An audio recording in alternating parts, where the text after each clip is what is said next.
Now this will be a rare and rather unbelievable narration.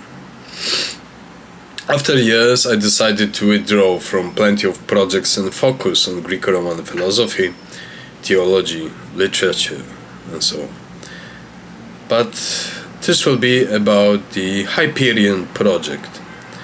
So, long story short, in 2013, as a tech channel, I received intelligible information downloaded into my mind. I could see the visuals of tech transported in both engineering language, mathematical, physical language. I've seen all the blueprints. You may say it's a hallucination or a delusion, I don't give a fuck. So I had the blueprint for something that looked like a colonizer arc, a stellar colonizer arc. And I decided that, well, first things first, I cannot communicate it to anyone, and I'm not an engineer nor a technical person to convey it properly. So I decided that these inputs should be recorded. So what do we need? We need a transcript from the visual core, and we need to decode it based on fMRI and other waves of the brain to decode the neural networks in order to arrive at the full transcript of the technology that was downloaded into my mind back in 2013. From whence? From the stars. I don't know. Honestly, I don't know which elder race that transport this tech into my mind. So I contacted one Jack Gallant at UC Berkeley because he was working in the Dream Team Neurocognitive Labs, and he started to develop since 2011 a very primitive version of a visual core decoder. I didn't receive any feedback from him, so he probably took me for some kind of a loony. I wanted to combine this tech with the holo projector that was researched in Tokyo. So the whole idea was to build an isolation tank, desensitization tank, with something like a delta T sort of antenna or a modification of the spinal column and the supporting of the brain by electromagnetic stimulation, optoradionics to lock and load the proper dimensional channels. On top of that, connecting it in the isolation tank with the device for gathering the wave signals in order to translate them by deciphering the visual core straight to a device. Now, it might seem all funny, but it arose some interest in 2014 from the agencies in the US. I was informed that any kind of project of this type would siphon too much funds from the military budgets or black budgets or any budgets at all because it was too expensive. So I was supposed to be silenced. They didn't want the tech, they wanted me to be silenced. Because usually when a new technology is developed in the intelligence community, DARPA or whatever, before it appears in the civilian zone, it takes 10-15 years at the least. That's the dripping in of technology into the society, into the corporate industrial zones, and so on and so on. So,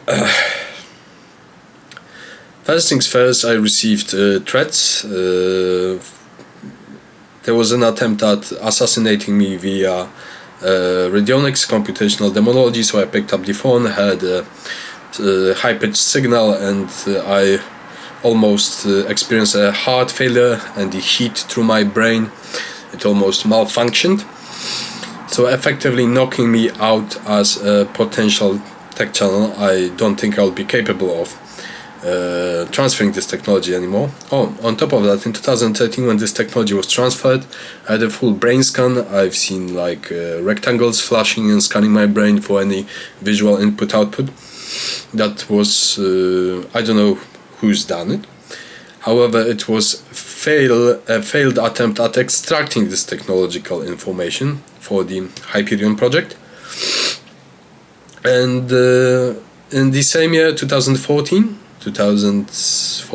I had a sniper located on the Polish territory In front of me, on the other side of the roof, he was pointing what I posit is a Nemesis Vanquisher modular rifle with the silencer.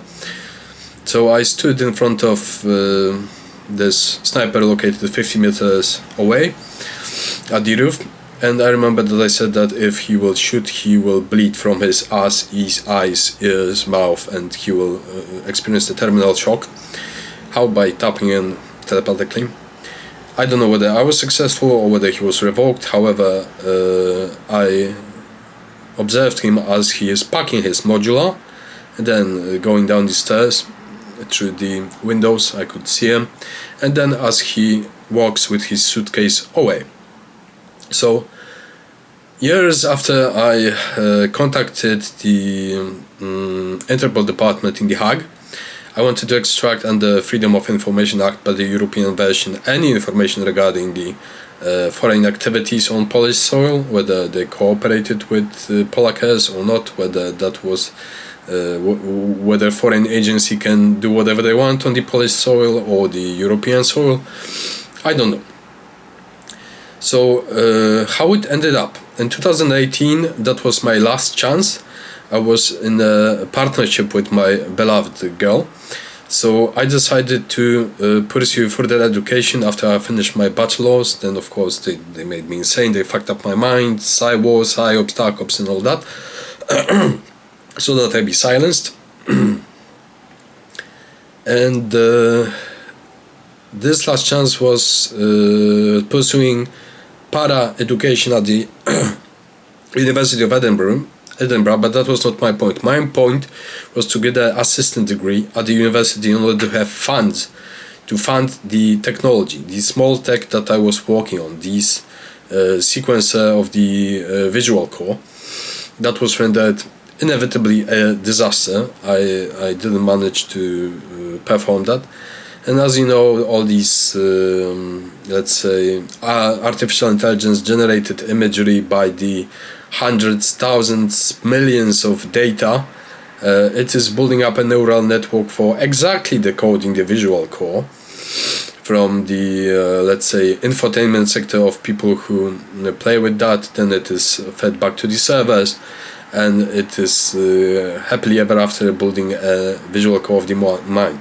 Now, what is, apart from the Hyperion project, let's forget about it. That's a dead project. No stellar arcs for humanity, I don't give a fuck. Golden nuggets of alien tech.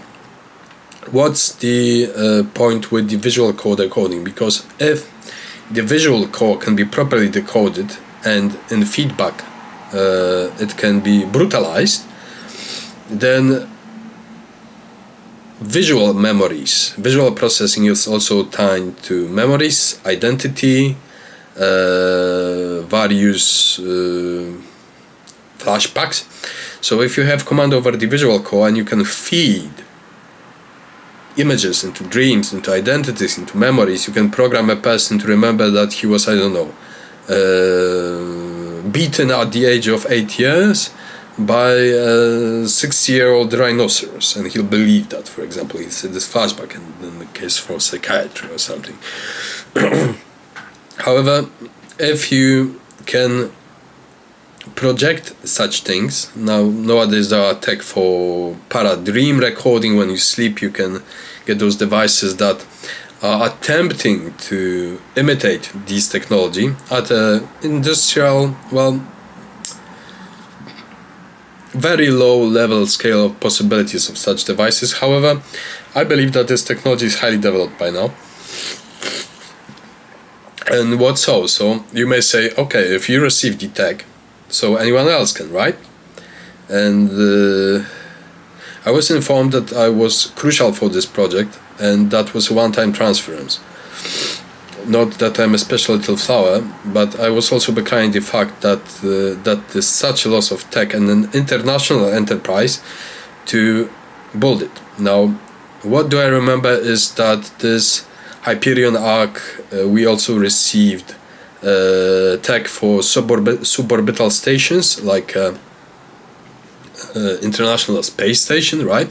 But for exactly building this colonizer, not on Earth, but in suborbital or orbital level of Earth. And I remember that there were nano-printed alloys, nano-printed on mass industrial scale.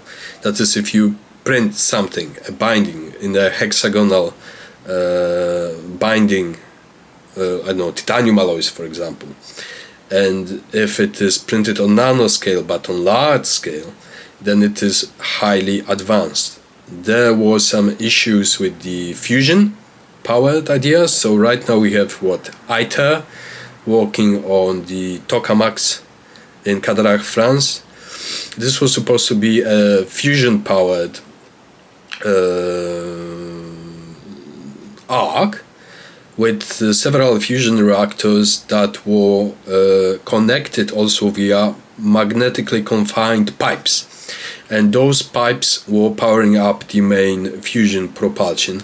I have no idea whether there is any indication of warp travel, for example with the Alcubierre's drive. You may call it science fiction or something, I don't know.